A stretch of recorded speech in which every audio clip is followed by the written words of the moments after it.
dihitung dari jumlah pendapatan nasional atau suatu negara dibagi dengan jumlah penduduk.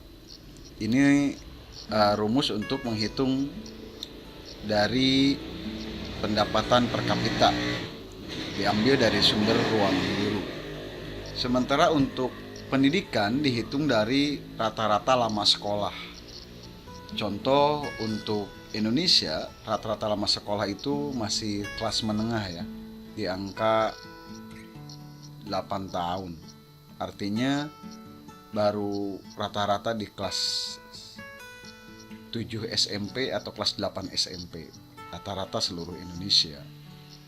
Sementara kesehatan diukur dari dua variabel, satu angka harapan hidup, dua angka kematian bayi. Seandainya harapan hidup ini sedikit, contoh rata-rata hidup hanya 50 tahun, itu berarti rendah. Atau banyak ibu-ibu yang melahirkan bayinya meninggal, nah itu pun kesehatannya rendah.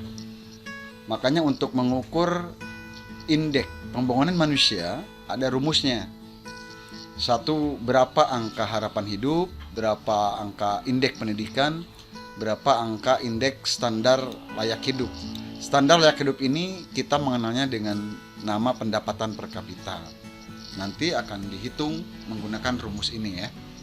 Itu untuk indeks pembangunan manusia. Sedangkan kalau kita lihat di peta ini kita lihat ada beberapa wilayah yang indeks pembangunan manusianya kita ambil sumber dari Wikipedia tahun 2018.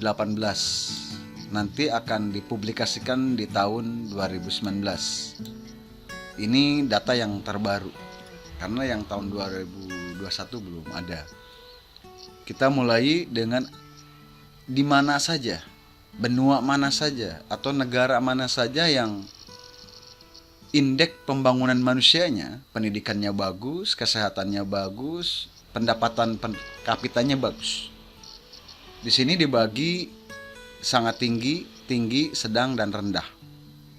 Kita mulai dengan wilayah mana saja di dunia ini, di 5 benua ini yang indeks pembangunan manusianya sangat tinggi, yang ini. Warnanya hijau gelap ya. Yang ini ya. Kita mulai dengan benua Amerika. Wilayah Amerika ini hampir semua wilayah ini indeks pembangunan manusianya cukup tinggi, sangat tinggi. Kita sebut aja indeksnya IPM ya, biar singkat. IPM di sini luar biasa sangat tinggi. Di sini ada negara, ini Amerika Serikat,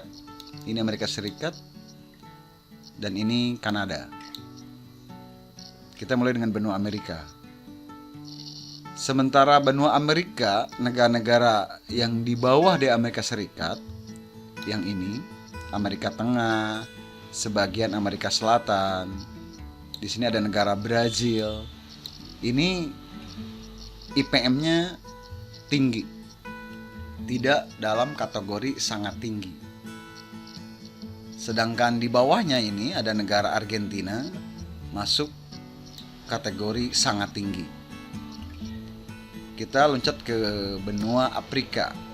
Di Afrika tidak ada kategori yang sangat tinggi. Afrika itu hanya masuk di kategori tinggi saja ini. Ini ada negara Afrika Selatan, kategorinya tinggi. Dan ini ada negara Mesir, yang ini Mesir. Ada Tunisia, ada Maroko, ada Aljazair. Yang ini kategorinya tinggi. Sedangkan yang lain-lainnya yang ada tengah-tengah ini, yang warnanya sangat pudar, ini wilayah-wilayah ini datanya ini tidak tersedia. Sedangkan Afrika yang lainnya kategorinya termasuk sedang. Yang ini pun sedang. Wilayah ini sedang ya. Ini sedang. Kita ke benua Eropa, yang ini. Benua Eropa bisa dikatakan semuanya hampir sangat tinggi. Ini benua Eropa, IPM-nya sangat tinggi. Ini pun wilayah Rusia sangat tinggi. Australia pun sangat tinggi. Di Asia yang masuk sangat tinggi adalah ini, Arab Saudi atau wilayah-wilayah negara Uni Emirat Arab. Di Asia yang sangat tinggi lagi adalah ini, Jepang dan Korea Selatan. Sedangkan yang berwarna agak pudar, model India, ini India ini India. India ini termasuk kategori sedang. Sementara negara kita masuk kategori tinggi. Ini negara kita variatif ya, ada yang tinggi, ada yang sedang. Sedangkan negara Cina, ini negara Cina masuk kategori rata-rata tinggi. Jadi bisa disimpulkan di benua Asia IPM yang tinggi adalah Korea Selatan, Jepang, Singapura yang ini, dan Brunei Darussalam. Sedangkan di Australia, karena ini satu negara satu benua, sangat tinggi. Di Eropa hampir semuanya sangat tinggi. Di benua Amerika, Amerika Serikat, Kanada sangat tinggi.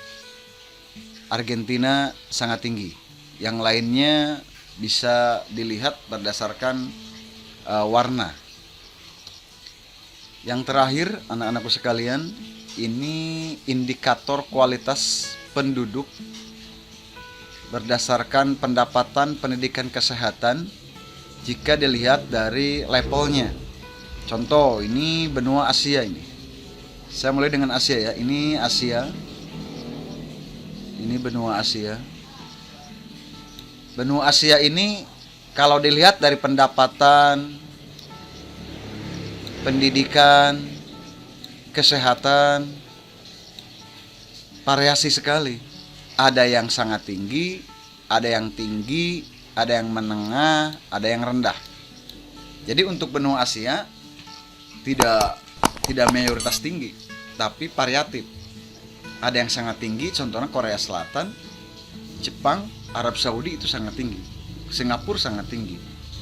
Sementara yang lainnya variatif, ada yang tinggi, menengah, dan rendah. Begitupun dengan benua Amerika. Benua Amerika pun sama dengan benua Asia. Ada yang tinggi seperti Amerika Serikat dan Kanada. Ada yang tinggi, menengah, dan rendah. Satu-satunya benua yang tidak bervariatif adalah Eropa. Ini Eropa. Eropa ini hampir dikatakan semuanya sangat tinggi dan tinggi. Jadi sudah makmur ya, sudah sehat, sudah luar biasa. Sedangkan Australia yang ini, karena ini satu negara, hampir 100% wilayah ini adalah sangat tinggi. Jadi levelnya hanya satu, sangat tinggi aja untuk Australia. Sedangkan wilayah lain ada yang bervariasi ya. Demikian anak-anakku, terima kasih. Assalamualaikum warahmatullahi wabarakatuh.